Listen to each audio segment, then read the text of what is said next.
जी का है। नाना पुराण निगमागम सम्मतम यद रामायणे निगदितम क्वचिदन्यतो अपि। ये जो पोथी आप सुनने जा रहे हो, जो कथा, ये खाली एक कथा नहीं है, ये कहने को खाली राम कथा है, कहने को केवल। जानते हो क्या है? नाना पुराण निगमागम सम्मतम यद। आरती करते हो रामायण जी की, आरती में क्या लिखा है? छहों शास्त्र और सब ग्रंथन को रस। ये खाली पोथी एक है, एक पोथी के अंदर छहों शास्त्र और सब ग्रंथन को रस। अर्थ श्री रामायण जी की आप गाते रहते हो। तो एक राम कथा सुनने का मतलब हो गया, वो भी चित्रकूट में। एक रामायण सुनने का मतलब आपने छहों शास्त्र सुन लिए। एक रामायण सुनने का मतलब हो गया कि आपने संसार के सारे ग्रंथ सुन लिए, सारे ग्रंथ। क्योंकि ये कथा खाली एक कथा नहीं है, ये छहों शास्त्र और सब ग्रंथन को रस, चारों वेदों का रस है। नाना पुराण निगमागम। और एक बात कहूं, बुरा मत मानना, अगर आप एक राम कथा सुन लो तो आपने कुरान भी सुन लिया। पुराण तो हो ही गए, ये कुरान भी है, कुरान भी है। अब पूछो ये कुरान कैसे बोल रहे हो? ये मैं नहीं बोल रहा हूं, एक मुसलमान ने ही कहा है, ये कुरान भी है। और सामान्य मुसलमान नहीं, दिल्ली के बादशाह का प्रधानमंत्री जो चित्रकूट में रहा है लास्ट मोमेंट में, रहीमदास जी बाबा, उन्होंने कहा है रामचरितमानस विमल। ये रहीमदास के शब्द है, मेरे नहीं है। संतन जीवन प्राण हिंदुआन कहूं वेद सम, यवन नहीं प्रगट कुरान। हिंदुओं के लिए तो चारों वेद की तरह है ये, लेकिन मुसलमानों के लिए प्रत्यक्ष कुरान है ये, कुरान। तो एक राम कथा सुनना माने चारों वेद सुनना, एक राम कथा सुनना माने कुरान का भी श्रवण कर लेना। पुराण तो है ही है, कुरान भी है ये। और ये मेरा वाक्य नहीं, एक मुसलमान का वाक्य है। हिंदुओं के लिए वेद और मुसलमानों के लिए कुरान जैसी कथा है। तो ऐसी कथा हम लोग सुनने बैठे हैं रामचरितमानस की। तो 7 श्लोक में एक और बात इसमें छिपी है भाई बहनों। इसी 7वें श्लोक में गोस्वामी जी ने राम कथा कहने का एक उद्देश्य बताया है कि राम कथा में क्यों कहने जा रहा हूं, क्यों? जब राम कथाएं बहुत सी हैं दुनिया में, वाल्मीकि रामायण थी, पहले से आनंद रामायण थी, कंब रामायण थी, तो तुलसीदास को क्या जरूरत पड़ी लिखने की इसको? तो राम कथा क्यों लिखी बाबा ने? इसी श्लोक में एक अपना मंतव्य देते हैं। स्वांतः सुखाय तुलसी रघुनाथ गाथा भाषा निबंध मंजुल मातनोति। मैंने एक कथा लिखी है केवल और केवल स्वांतः सुखाय के लिए, अपनी मौज के लिए, अपने अंतःकरण के सुख के लिए। और मैं तो कहूं प्रत्येक कथाकार, गाने वाला, लिखने वाला, पूरी रामायण को आप छानो, पूरी मानस को, तो पूरी रामायण में तुलसी बाबा ने राम कथा गाने के 3 उद्देश्य बताए। 3 उद्देश्य केवल। मैं राम कथा क्यों गाऊं? 3 उद्देश्य से। प्रत्येक राम कथा वाचक को 3 उद्देश्य बना के तब राम कथा कहनी चाहिए। बाकी सब पीछे पीछे घूमता है यार, सब पीछे पीछे घूमता है, कुछ नहीं खोजना पड़ी। ये कल्पतरु है। अभी कोई मुझसे कह रहा था, अभी आज ही की बात है कि मैं कुछ टेंशन में था, तो बोला अरे महाराज जी राम कथा गा रहे हो तभी टेंशन?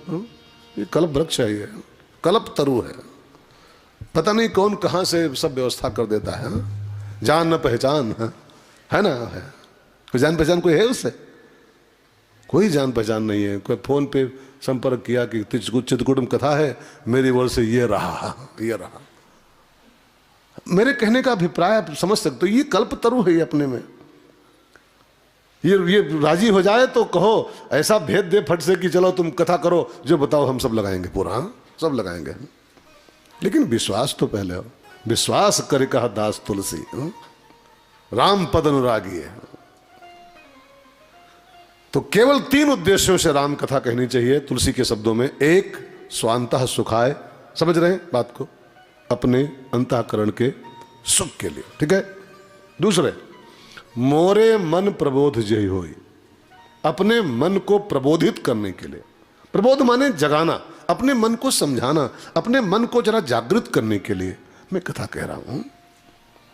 दूसरे का मन समझे न समझे, दूसरा कोई संभले न संभले।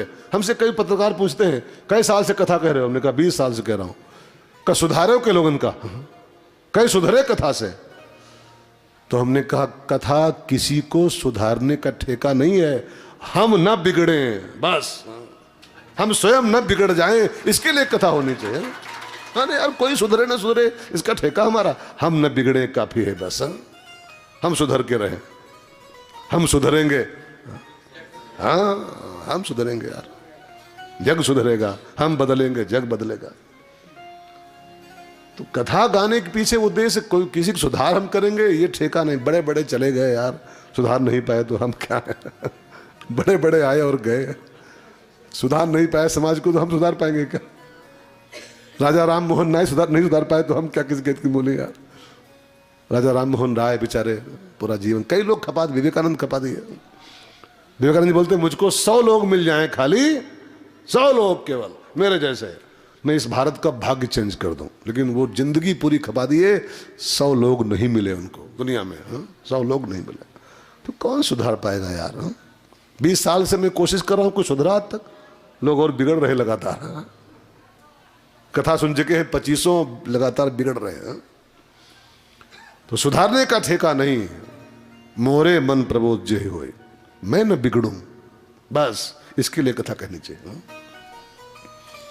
और तीसरा जो उद्देश्य राम कथा गायकों का होना चाहिए वो है निज गिरा पावन करन कारण, राम जस तुलसी कहो। ये तुलसीदास जी राम कथा क्यों कह रहे हैं? निज गिरा पावन करन कारण, अपनी वाणी को पवित्र करने के लिए। अपनी वाणी में, अपनी वाणी में अमृत घोल, ओ रसना राधे राधे बोल, रसना जरा ताली सेवा करते हुए राधे बोल। चित्रकूट में शर्म नहीं करनी है, यहाँ कौन देख रहा आपको यार? मंदाकिनी माँ खाली बह रही है मस्ती में। अपनी वाणी में अमृत घोल, ओ रसना राधे राधे बोल, रसना राधे राधे बोल। ये बोल बड़े अनमोल, ये बोल बड़े अनमोल, ओ रसना राधे राधे बोल, रसना राधे राधे बोल। राधा जी बरसाने वाली, राधा जी बरसाने वाली, राधा जी वृष भानु दुलारी, राधा जी वृष भानु दुलारी। दो अक्षर आधार जगत के, दो अक्षर आधार जगत के, ये अक्षर अनमोल, ये अक्षर अनमोल, ओ रसना राधे राधे बोल, रसना राधे राधे बोल। अपनी वाणी में अमृत घोल, अपनी वाणी में अमृत घोल, ओ रसना राधे राधे बोल, रसना राधे राधे बोल। जो नहीं करे राम गुण गाना, गोस्वामी जी कहते हैं जो नहीं करे राम गुण गाना, जीह सो दादुर जीह समाना। वो जिभ्या मेढक की जिभ्या है, खाली टर टोट करने वाली, जो राम गुण न गाती हो। तो निज गिरा पावन करन कारण, अपनी वाणी को धन्य करने के लिए मैं ये कथा गा रहा हूं, ठीक है ना? तो 3 उद्देश्य से राम कथा गाई।